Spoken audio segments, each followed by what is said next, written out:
வணக்கம் நண்பர்களே. இன்று நாம் பேசப்போகும் தலைப்பு இந்திய ஆன்மீக வரலாற்றில் மிகவும் விவாதிக்கப்பட்டு வரும் ஒரு அதிசயமான மர்மம்.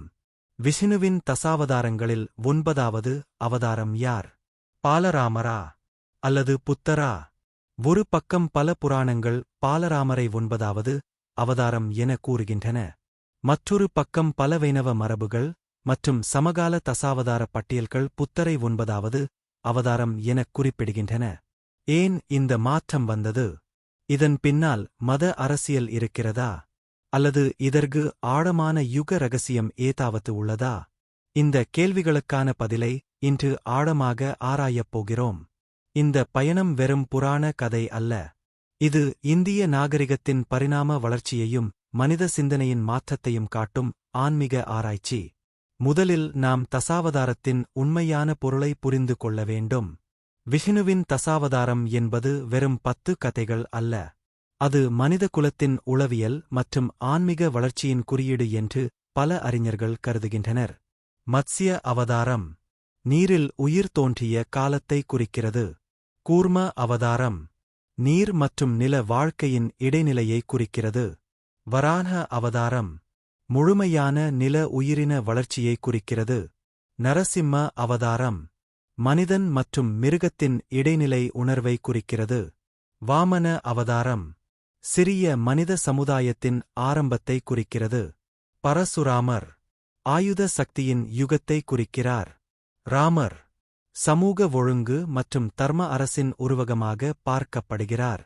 கிருணர் அறிவு தந்திரம் மற்றும் வாழ்க்கை தத்துவத்தின் உச்சமாக விளங்குகிறார். அப்படியானால் அடுத்த கட்டமான 9வது அவதாரம் என்ன சொல்ல வருகிறது? அங்கேதான் பாலராமரும் புத்தரும் இடம் பெறுகின்றனர். முதலில் பாலராமரைப் பற்றி பார்க்கலாம். பாலராமர் கிருஷ்ணரின் அண்ணன். அவரது ஆயுதம் கலப்பை. அவர் விவசாயத்தின் அடையாளமாக பார்க்கப்படுகிறார். பல பழமையான வைணவ மரபுகளில் பாலராமரை 9வது அவதாரம் என்று குறிப்பிடப்பட்டுள்ளது. குறிப்பாக சில தென்னிந்திய கோவில்களில் உள்ள சிற்பங்களில் புத்தருக்கு பதிலாக பாலராமர் இடம்பெற்றிருப்பதை காணலாம். இதன் பொருள் என்ன? இதன் மூலம் பழமையான இந்திய சமூகம் ஒரு முக்கியமான செய்தியை கூறியது. மனித சமுதாயத்தின் அடுத்த பரிணாமம் விவசாய நாகரிகம் என்பதே அது. கிருஷ்ணர் நகர அரசியல் மற்றும் தந்திர அறிவை குறித்தால், பாலராமர் நிலம், மண், உணவு, உழைப்பு மற்றும் இயற்கை வாழ்க்கையை குறிக்கிறார். அவரது கலப்பை சாதாரண ஆயுதம் அல்ல. அது மனிதன் பூமியுடன் கொண்டுள்ள உறவின் சின்னம். பாலராமர் அமைதியான சக்தி. அவர் பெரும்பாலும் போரில் ஆர்வம் காட்டவில்லை. அவர் மதுவை விரும்பியவர் என்றும் கிராமிய வாழ்க்கையை நேசித்தவர் என்றும் கதைகள் கூறுகின்றன. இது ஒரு ஆழமான உளவியல் உருவகம். கிருஷ்ணர் மனதின் சிக்கலான அறிவை குறித்தால், பாலராமர் உடலின் இயற்கை சக்தியை குறிக்கிறார். சில யோக மரபுகளில் பாலராமர் ஆதிசேஷனின் அவதாரம் என்றும் கூறப்படுகிறது. அதாவது குண்டலினி சக்தியின் அடிப்படை நிலை. இப்போது புத்தரை நோக்கிப் போகலாம். புத்தர் இந்திய ஆன்மீக வரலாற்றை முழுவதும் மாற்றியவர். அவர் யாகங்கள் மற்றும் வேத சடங்குகளை கேள்வி கேட்டார். அவர் துன்பத்தின் காரணம் ஆசை என்று கூறினார். அவர் அகிம்சையை உலகிற்கு புதிய வடிவில் எடுத்துரைத்தார். பல புராணங்களில் புத்தர் விஷ்ணுவின் அவதாரம் என்று பின்னர் சேர்க்கப்பட்டார். ஆனால் அந்த சேர்க்கையின் நோக்கம் குறித்து பல கருத்துகள் உள்ளன. சிலர் கூறுவது, பௌத்த மதத்தின் தாக்கம் இந்தியாவில் அதிகரித்தபோது அதை இந்து மரபுக்குள் இணைக்க முயற்சி நடந்தது. மற்றவர்கள் கூறுவது, புத்தர் உண்மையிலேயே விஷ்ணுவின் கருணை அவதாரம். அவர் வன்முறையை நிறுத்த வந்தவர். இங்கே ஒரு பெரிய ரகசியம் இருக்கிறது. பாலராமரும் புத்தரும் உண்மையில் 2 வேறு மனிதர்கள் மட்டுமல்ல, 2 வேறு மனித பரிணாம நிலைகள். பாலராமர் உடல் மற்றும் பூமியுடன் இணைந்த மனிதன். புத்தர் மனதின் துன்பத்தை கடந்து சென்ற மனிதன். ஒருவர் நிலத்தை உழைக்க கற்றுக் கொடுத்தார். மற்றொருவர் மனதை உழைக்க கற்றுக் கொடுத்தார். இதனால் சில அறிஞர்கள் கூறுவது, 9வது அவதாரம் ஒரே நபர் அல்ல, மாறாக மனிதனின் இரட்டை பரிணாமத்தை குறிக்கும் உருவகம். இப்போது ஒரு சுவாரஸ்யமான விஷயத்தை பாருங்கள். பாலராமர் வெள்ளை நிறத்துடன் வர்ணிக்கப்படுகிறார். கிருஷ்ணர் கருநிறத்துடன் வர்ணிக்கப்படுகிறார். இது வெறும் உடல் நிற விவரம் அல்ல. யோக தத்துவத்தில் இது இடா மற்றும் பிங்களா நாடிகளை குறிக்கும் என்று சிலர் விளக்குகின்றனர். கிருஷ்ணர் சிக்கலான செயல்பாடு, பாலராமர் அமைதியான ஆதாரம். அதேபோல் புத்தரின் வாழ்க்கையிலும் அமைதி முக்கியம். அவர் போரை மறுத்தார். அவர் தியானத்தை முன்னிறுத்தினார். இருவருக்கும் இடையே ஒரு மறை இணைப்பு இருப்பதை கவனிக்க முடிகிறது. இப்போது கேள்வி வருகிறது. ஏன் பின்னாளில் புத்தர் அதிகமாக 9வது அவதாரமாக ஏற்றுக்கொள்ளப்பட்டார்? இதற்கு வரலாற்று காரணங்கள் உள்ளன. அசோகர் காலத்தில் பௌத்தம் உலகம் முழுவதும் பரவியது. இந்திய சிந்தனை சீனா, ஜப்பான், திபெத், இலங்கை, தென்கிழக்கு ஆசியா வரை சென்றது. புத்தரின் தாக்கம் அளவிட முடியாத அளவு உயர்ந்தது. இதனால் வைணவ மரபுகள் புத்தரை விஷ்ணுவின் அவதாரமாக ஏற்றுக்கொண்டு பௌத்த சிந்தனையையும் தங்களின் பரந்த ஆன்மீக கட்டமைப்புக்குள் இணைத்துக் கொண்டன. ஆனால் சில பழமையான சமய மரபுகள் பாலராமரை விட்டுவிடவில்லை. ஏன் தெரியுமா? ஏனெனில் பாலராமர் இந்திய மண்ணின் அடிப்படை சக்தி. அவர் விவசாய நாகரிகத்தின் உயிர். ஒரு சமூகம் உணவை மறந்தால் அது ஆன்மீகத்தையும் இழக்கும். இந்த உண்மையை பாலராமர் நினைவூட்டுகிறார். மற்றொரு பக்கம் புத்தர் மனித மனதின் துன்பத்தை குணப்படுத்த வந்தவர். அதனால் 9வது அவதாரம் 2 திசைகளில் வளர்ந்தது. வெளிப்புற வாழ்க்கை மற்றும் உள்புற வாழ்க்கை. இப்போது இந்த இரண்டையும் இணைக்கும் மறை யோக ரகசியத்தை பார்க்கலாம். யோகத்தில் மனிதனுக்கு 2 முக்கிய பயணங்கள் உள்ளன. ஒன்று பூமியுடன் இணைவது, மற்றொன்று சுய உணர்வை அடைவது. பாலராமர் முதல் பாதை, புத்தர் 2வது பாதை. இதனால் சில சித்தர் மரபுகள் கூறுவது, பாலராமர் இல்லாமல் புத்தரை அடைய முடியாது. அதாவது உடல்நிலை சமநிலை இல்லாமல் தியான நிலை வராது. இந்த கருத்து மிகவும் ஆழமானது. இன்று நவீன உலகில் மனிதன் புத்தரின் அமைதியை தேடுகிறான். ஆனால் பாலராமரின் பூமி தொடர்பை இழந்துவிட்டான். அதனால்தான் மன அழுத்தம் அதிகரிக்கிறது. இயற்கையிலிருந்து விலகிய மனிதன் உள்ளமைதியையும் இழக்கிறான். இந்த நிலையில் 9வது அவதாரத்தின் மர்மம் இன்று கூட உயிரோடு இருக்கிறது. அது வெறும் பழைய புராண விவாதம் அல்ல. இன்றைய மனிதனின் உளவியல் நெருக்கடியை விளக்கும் ஒரு ஆன்மீக குறியீடு. விஷ்ணுவின் 9வது அவதாரம் உண்மையில் யார்? பாலராமரா அல்லது புத்தரா? இந்த கேள்வி சாதாரண மத விவாதம் அல்ல. இது இந்திய ஆன்மீக வரலாற்றின் மிக ஆழமான மாற்றங்களை வெளிப்படுத்தும் ஒரு இரகசிய கதவு. இப்போது நாம் இன்னும் ஆழமாகச் செல்லப் போகிறோம்.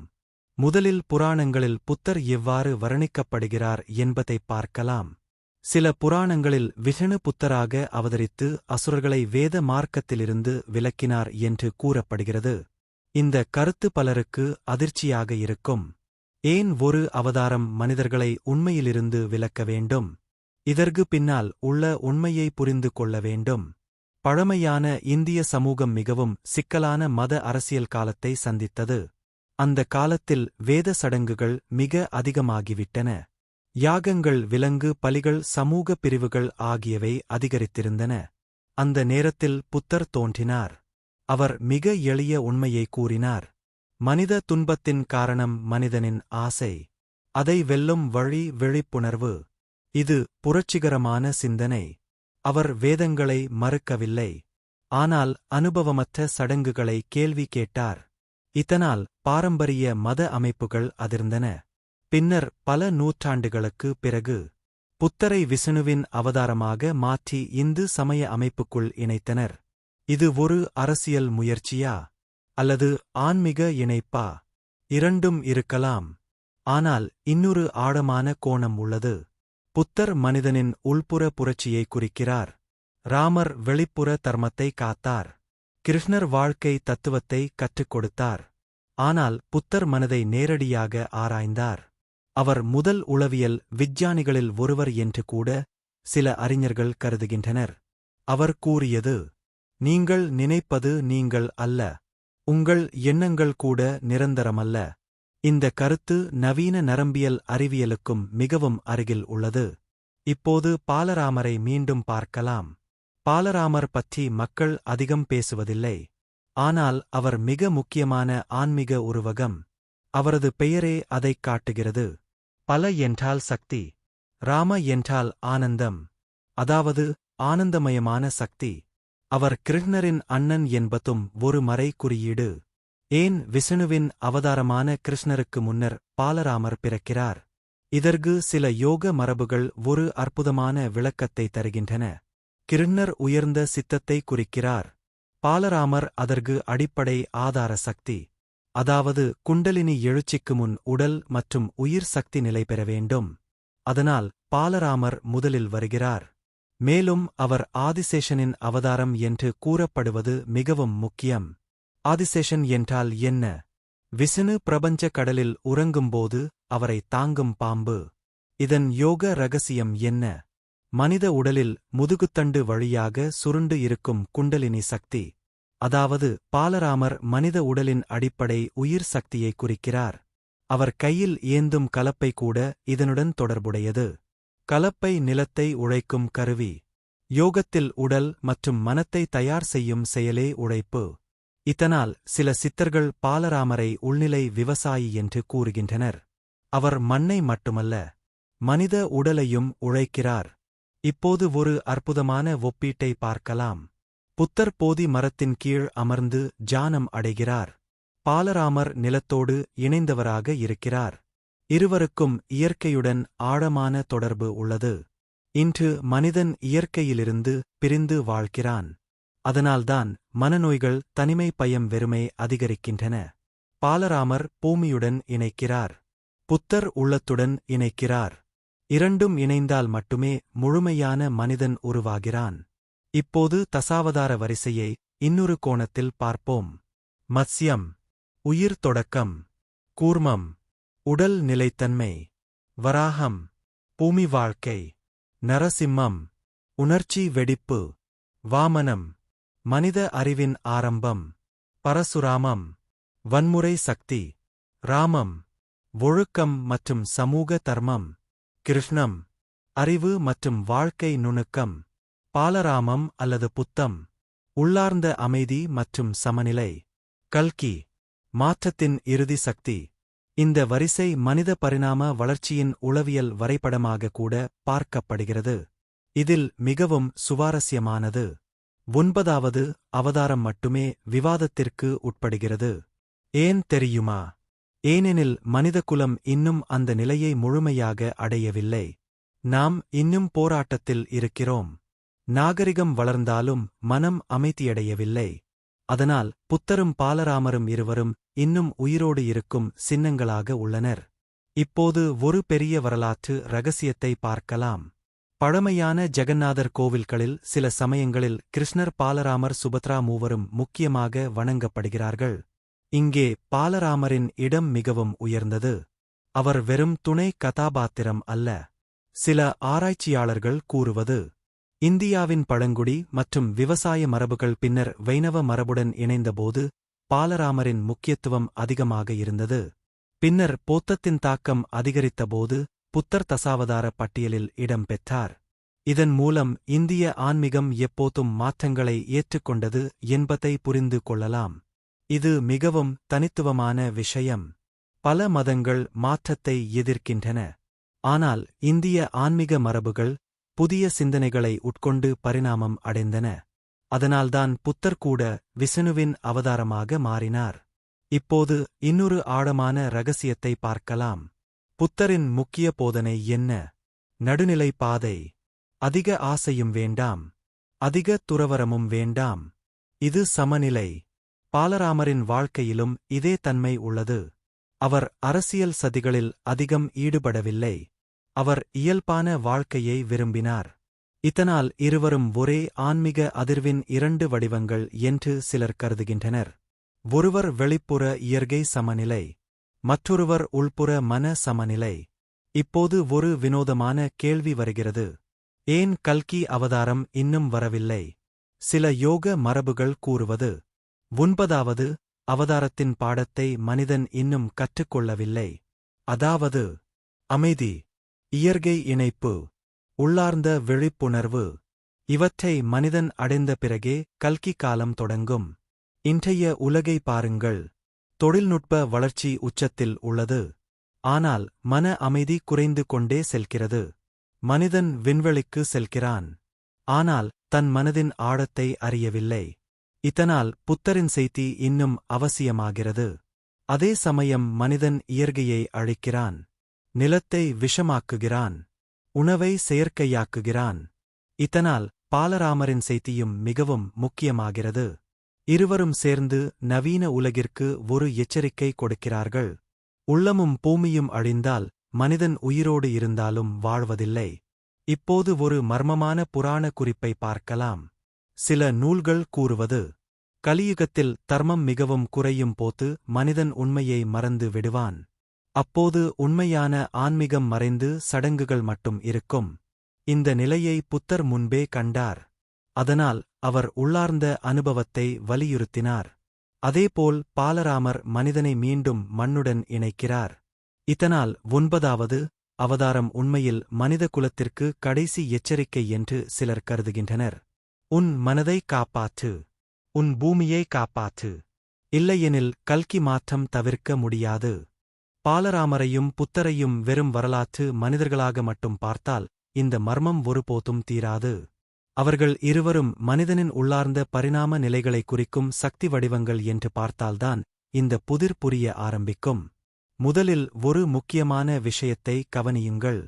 தசாவதாரங்களில் ஒவ்வொரு அவதாரமும் மனிதனின் வெளிப்புற பரிணாமத்தை மட்டும் அல்ல, உள்ளார்ந்த மன மற்றும் சித்த பரிணாமத்தையும் குறிக்கிறது. மத்ஸ்யம், அறிவில்லா உயிர் நிலை. கூர்மம், உறுதியான உயிர் தாங்கும் நிலை. வராகம், உடல் ஆதிக்கம். நரசிம்மம், கோபம் பயம் உணர்ச்சி வெடிப்பு. வாமனம், சிறிய அறிவு வளர்ச்சி. பரசுராமம், அக்ரோஷ சக்தி. ராமம், ஒழுக்க கட்டுப்பாடு. கிருஷ்ணம், அறிவு தந்திரம் மற்றும் விழிப்புணர்வு. அதன் பின்வரும் 9வது நிலை என்ன? அதுதான் உள்நிலை அமைதி. அங்கேதான் புத்தரும் பாலராமரும் சந்திக்கிறார்கள். இப்போது பாலராமரின் ஆதிசேஷ தொடர்பை ஆழமாக பார்க்கலாம். ஆதிசேஷன் என்றால் சாதாரண பாம்பு அல்ல. அது முடிவற்ற சக்தியின் சின்னம். சேஷன் என்றால் மீதமிருப்பது. அனைத்து படைப்புகளும் அழிந்த பிறகும் இருக்கும் அடிப்படை சக்தி. யோகத்தில் இதை குண்டலினி சக்தியுடன் ஒப்பிடுகிறார்கள். மனித உடலில் மூலாதாரத்தில் சுருண்டு கிடக்கும் உயிர் ஆற்றல். இந்த சக்தி எழும்பும்போது மனிதன் சாதாரண மனநிலையிலிருந்து உயர்ந்த விழிப்புணர்விற்கு செல்கிறான். இதில் பாலராமரின் உருவம் மிகவும் முக்கியமானது. அவர் வெள்ளை நிறத்தில் வர்ணிக்கப்படுகிறார். ஏன்? யோகத்தில் வெள்ளை என்பது தூய உயிர் ஆற்றலின் சின்னம். கிருஷ்ணர் கருநிறம், அதாவது பிரபஞ்சத்தின் அளவிட முடியாத சித்தம்.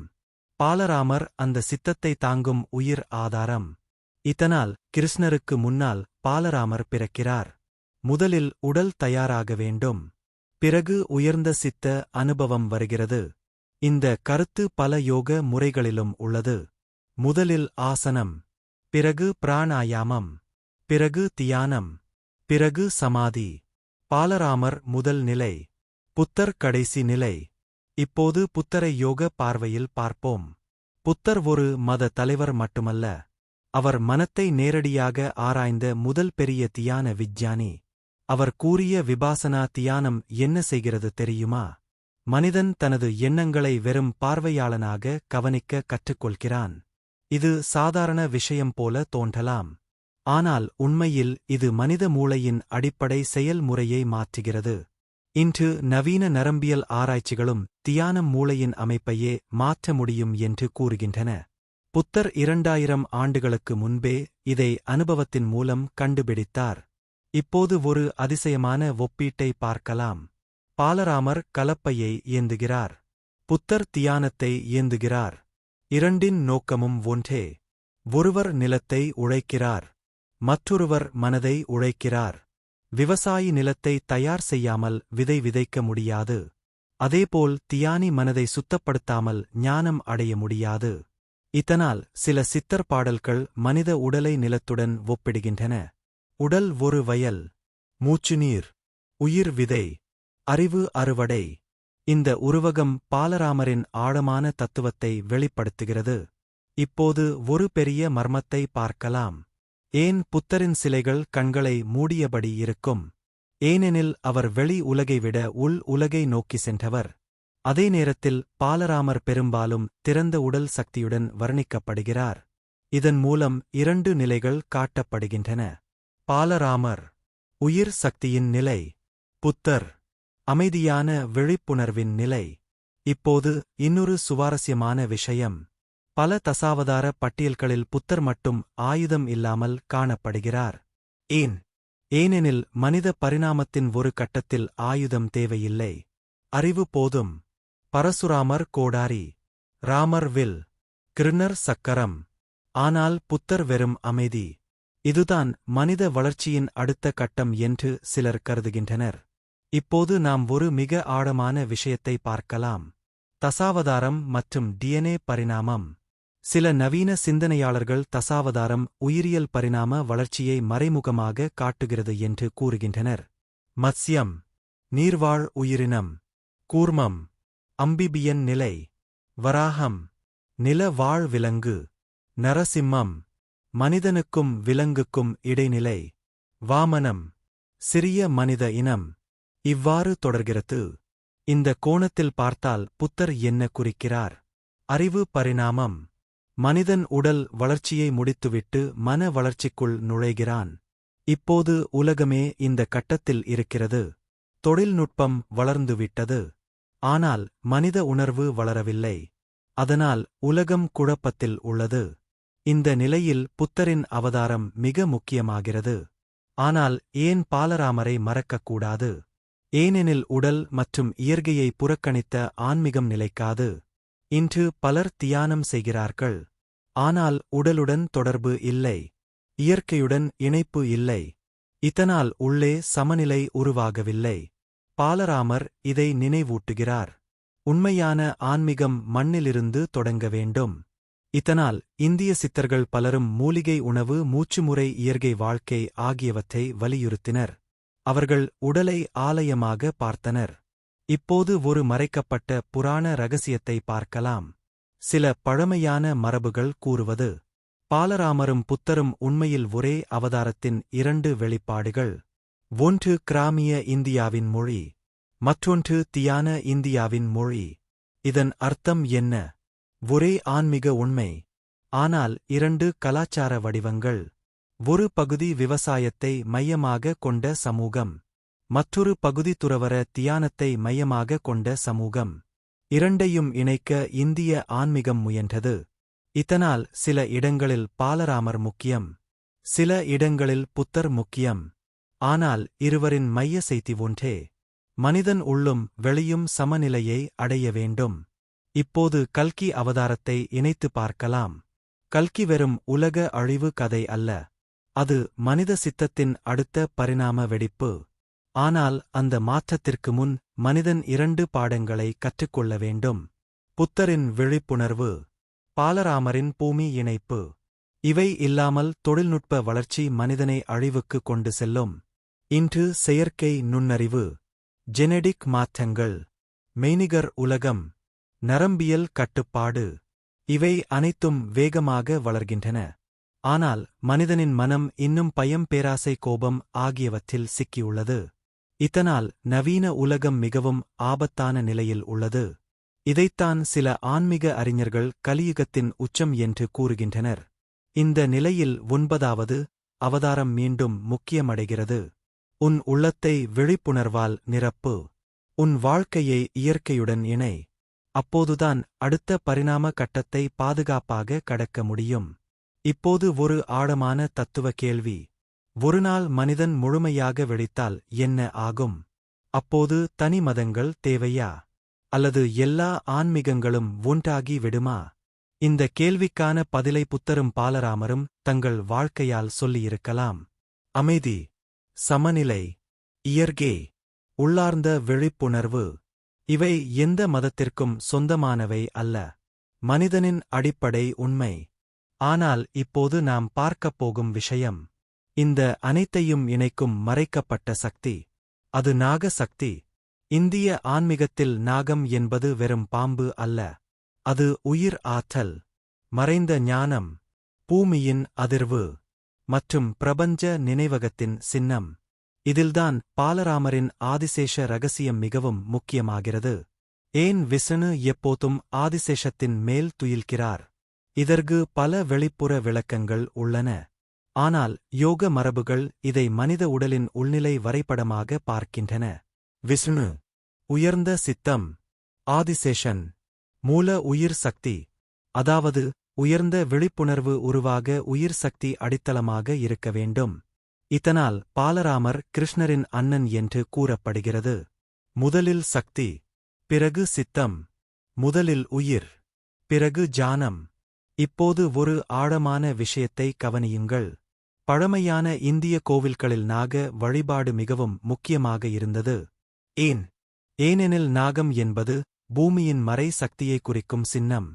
பூமிக்கடியில் மறைந்திருக்கும் ஆற்றல், மனிதனுக்குள் உறங்கும் குண்டலினி, இவை இரண்டும் ஒரே உருவகமாக பார்க்கப்பட்டன. பாலராமர் இதன் காவலன். அவர் கலப்பையை ஏந்துவது வெறும் விவசாயம் மட்டும் அல்ல, பூமியின் உறங்கிய சக்தியை எழுப்பும் சின்னம். இன்று நவீன அறிவியல் கூட பூமியின் மின்காந்த அதிர்வுகள் மனித மனநிலையை பாதிக்கின்றன என்று கூறுகிறது. பழைய யோகிகள் இதை ஆயிரக்கணக்கான ஆண்டுகளுக்கு முன்பே உணர்ந்திருந்தனர். அதனால் அவர்கள் மண்ணோடு தொடர்பை மிகவும் முக்கியமாகக் கருதினர். இப்போது புத்தரின் பாதையை பார்க்கலாம். புத்தர் நேரடியாக நாக சக்தியைப் பற்றி அதிகமாக பேசவில்லை. ஆனால் அவருடைய தியான முறைகள் அதையே நோக்கிச் செல்கின்றன. புத்தர் ஞானம் அடைந்தபோது முகலிந்த நாகம் அவரை மழையிலிருந்து காத்தது என்ற கதை உண்டு. இதன் மறைபொருள் என்ன? மனிதன் உயர்ந்த விழிப்புணர்வை அடையும் போது அடிப்படை உயிர் சக்தி அவனை பாதுகாக்க ஆரம்பிக்கிறது. இதனால் புத்தருக்கும் நாக சக்திக்கும் ஆழமான தொடர்பு உள்ளது. இப்போது இந்த இரண்டு உருவங்களையும் இணைத்துப் பாருங்கள். பாலராமர் உயிர் சக்தியின் காவலன், புத்தர் அந்த சக்தியை அமைதியாக மாற்றிய விழிப்புணர்வு மனிதன். இப்போது நாம் கலியுகத்தைப் பற்றி பேச வேண்டும். ஏனெனில் 9வது அவதாரத்தின் மர்மம் கலியுகத்தோடு நேரடியாக இணைந்துள்ளது. புராணங்கள் கூறுவது, கலியுகத்தில் மனிதன் உண்மையை மறந்து விடுவான். பணம், அதிகாரம், பேராசை வாழ்க்கையின் மையமாகிவிடும். மக்கள் வெளிப்புற வெற்றியை தேடுவார்கள், ஆனால் உள்ளே வெறுமையாக இருப்பார்கள். இந்த உலகை இன்று பாருங்கள். மனிதன் கையில் ஸ்மார்ட் போன் இருக்கிறது, ஆனால் மனதில் அமைதி இல்லை. அவன் 1000 பேருடன் இணையத்தில் இணைந்திருக்கிறான், ஆனால் உள்ளத்தில் தனிமை அதிகரிக்கிறது. உணவு அதிகம், ஆனால் ஆரோக்கியம் குறைகிறது. தகவல் அதிகம், ஆனால் ஞானம் குறைகிறது. இதை பல ஆன்மீக அறிஞர்கள் கலியுகத்தின் முக்கிய அறிகுறி என்று கூறுகின்றனர். இந்த நிலையில் 9வது அவதாரத்தின் செய்தி மிக அவசியமாகிறது. பாலராமர் கூறுகிறார், பூமியுடன் மீண்டும் இணை. புத்தர் கூறுகிறார், உன் மனதுடன் மீண்டும் இணை.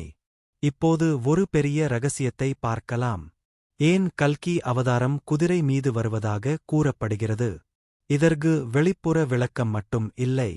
யோகத்தில் குதிரை என்பது வேகமான உயிர் சக்தியின் சின்னம். அதாவது மனித பரிணாமம் ஒரு மிக வேகமான மாற்ற நிலைக்குள் நுழையும் என்பதை இது குறிக்கலாம். இன்று உலகம் அந்த வேகத்தை அடைந்துவிட்டது.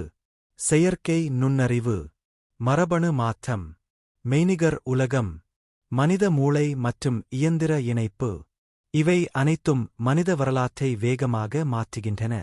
ஆனால் மனித மனம் இன்னும் பழைய ஆசை, பயம், கோபம் ஆகியவற்றிலேயே சிக்கியுள்ளது.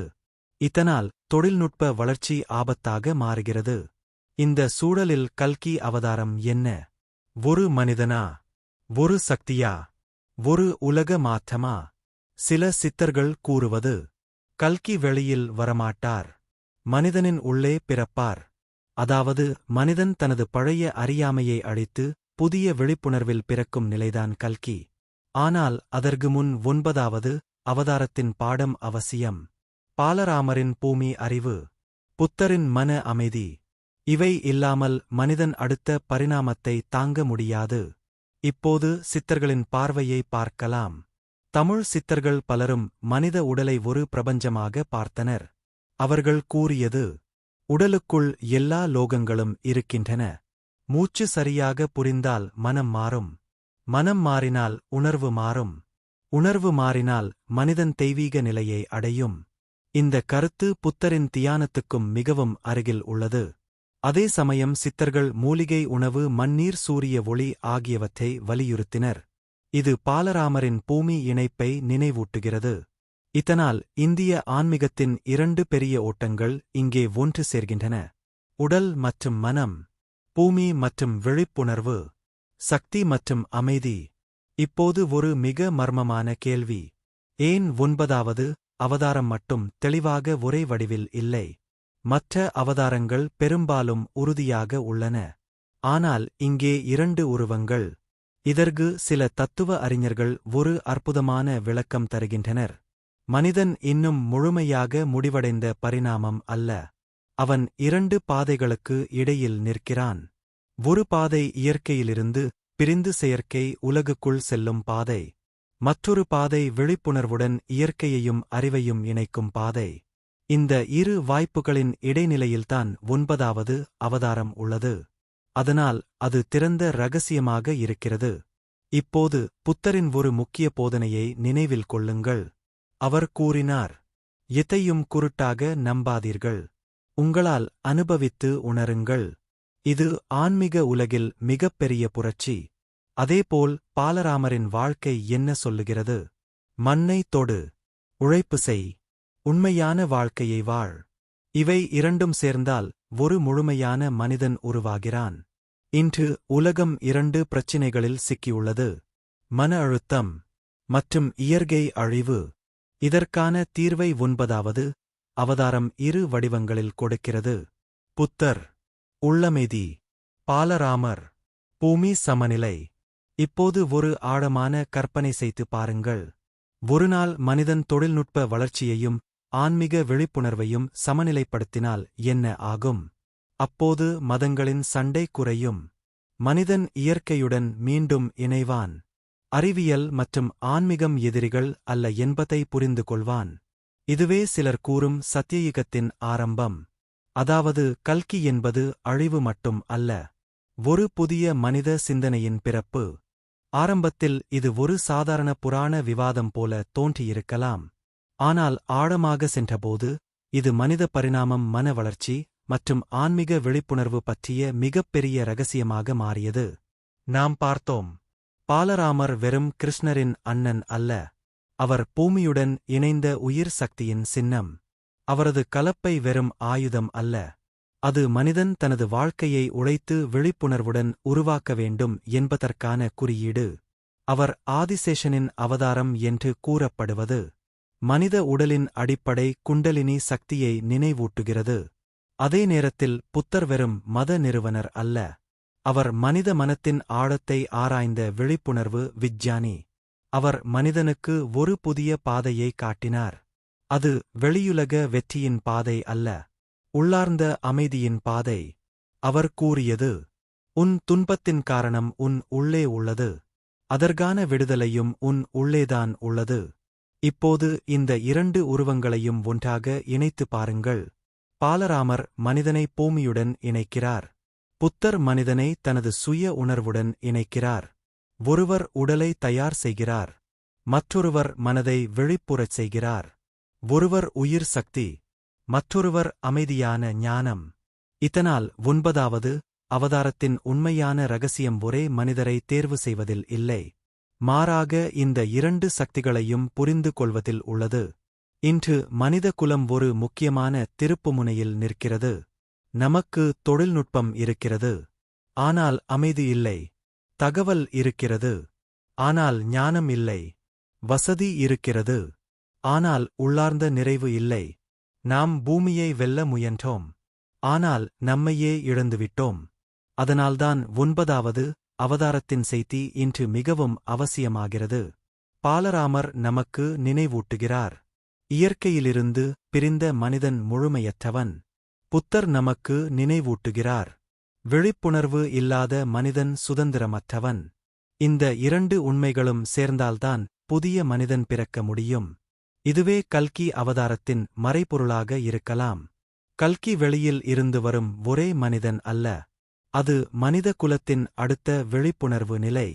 அறியாமையை அழித்து உண்மையை வெளிப்படுத்தும் உள்புரட்சி. ஆனால் அந்த மாற்றத்திற்கு முன் மனிதன் 2 பாடங்களை கற்றுக்கொள்ள வேண்டும். பூமியுடன் இணை, உள்ளத்துடன் இணை. அதுதான் பாலராமரும் புத்தரும் சேர்ந்து சொல்லும் செய்தி. இந்த காரணத்தால்தான் இந்திய ஆன்மீகம் இருவரையும் மறக்கவில்லை. சிலர் பாலராமரை வழிபட்டார்கள், சிலர் புத்தரை போற்றினார்கள். ஆனால் ஆழத்தில் இருவரும் ஒரே பரிணாமத்தின் இரண்டு முகங்கள். ஒரு மரத்தின் வேர் போல பாலராமர், அதே மரத்தின் மலராக புத்தர். வேர் இல்லாமல் மலர் இல்லை, மலர் இல்லாமல் மரத்தின் அர்த்தம் இல்லை. நண்பர்களே, இந்த கதையை ஒரு புராணமாக மட்டும் பார்க்க வேண்டாம். இது நம் வாழ்க்கையின் பிரதிபலிப்பு. நாம் ஒவ்வொருவரும் உள்ளே ஒரு பாலராமரையும் ஒரு புத்தரையும் சுமந்து கொண்டிருக்கிறோம். ஒரு பகுதி பூமியுடன் இணைவதற்காக ஏங்குகிறது, மற்றொரு பகுதி அமைதிக்காக தேடுகிறது. இந்த இரண்டையும் சமநிலைப்படுத்தும் தருணமே உண்மையான ஆன்மீக விழிப்பு. அதனால் இறுதியாக ஒரு கேள்வி: 9வது அவதாரம் யார்? பதில் ஒருவேளை இதுதான். மனிதன் தனது உயிர் சக்தியையும் விழிப்புணர்வையும் ஒன்றாக இணைக்கும் போது அங்கேயே 9வது அவதாரம் பிறக்கிறது. அது பாலராமராக இருக்கலாம், அது புத்தராக இருக்கலாம், அல்லது அது உன்னுள் விழித்தெழும் புதிய மனிதனாக இருக்கலாம். நன்றி.